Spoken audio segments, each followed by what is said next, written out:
make it, right? But we want to multiply it, and then we want to maintain. But first, hi, I'm Ashley. A few quick things to know about me. I was born and grew up in Kenya and moved to Canada to study computer science. I've worked as a software engineer for quite a few years now. More recently, I'm now a founder of Hype Docs. A lot of what I'm sharing with you today is inspired by what we're building at Hype Docs and a lot of the ethos and purpose that we have behind it, especially around helping support women and underrepresented folks get the voice that they need and advocate for themselves at their employment. One of my personal hypes, which is something I'm proud of, an achievement of mine, is I once fell out of a helicopter, and clearly I survived. I'm still here to tell the tale. If you want to know the story, add me on LinkedIn, and I will definitely share it there with you. Discuss today is the concept of achieving a perfect work-life balance may not always be realistic or even achievable. Where the emphasis of one area may shift at different times based on the personal or professional priorities. For example, a woman that is starting a new business may need to devote more time and energy to work on the early stages, which may result in less personal time for life activities. On the other hand, a woman who had just had a baby may be prioritizing more time with their family, but may need to reduce the work hours temporarily, as we've seen. Thinking of work and life as seasons allows us for that mindset of flexibility and acknowledges that priorities may shift and will shift over time. It also allows us as women to focus on what's important to them do it. You know, experience what you've done and who you know, right? And then turn that into a shiny bauble. What's an impressive fact that's unique to you? What I need to know to be able to trust what you have to say, right? So who are you, right? So for me, I could go, okay, I've been in tech for 30 years. That's one thing. Okay, I've been on Academy Award-winning team. That's another thing, right?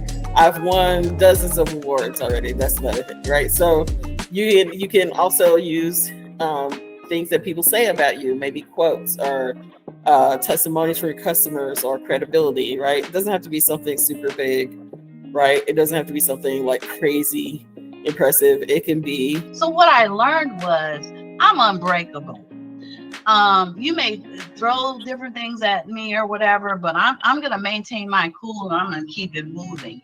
And then I'm resourceful. For the main point that I did stay calm, and I leveraged talking to that senior VP that I knew that could help me.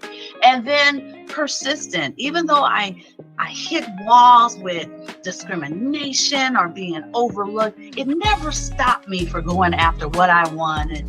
And I achieved a lot of things while I was in corporate America. Now, I'm the CEO of At Their Side, which for some of you may not know what it is. It's a 24/7. The mother of a friend of mine told her once, and really described, are socially isolated, illness and hearing loss. Isolate now and decided to develop a solution. It doesn't require you and their caregivers give them peace of mind through technology. That is enormously all the resources shared by the other speakers, because that resonates so much with the labor of and the efforts of caregiving. Thank you. And if you have any question, I'm very happy to respond. I firmly believe in necessary endings.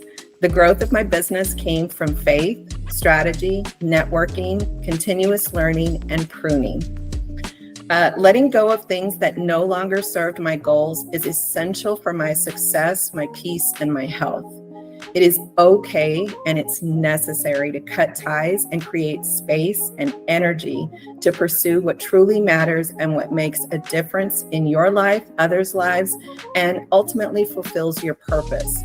I learned how to identify and embrace necessary endings, whether it's ending unproductive business relationships, relationships with people who are part of my team, letting go of limiting beliefs that I had on myself based on my upbringing, and leaving behind outdated strategies to utilize family lineage, particularly your women's family lineage, in how you walk through your spaces and your communities, to speak to your mothers, to speak to your grandmothers, to your aunts, to write down. History is written more or less one way. in this country, in our Western society. Right, 5 shiny baubles. How many awards have you won? Is there any press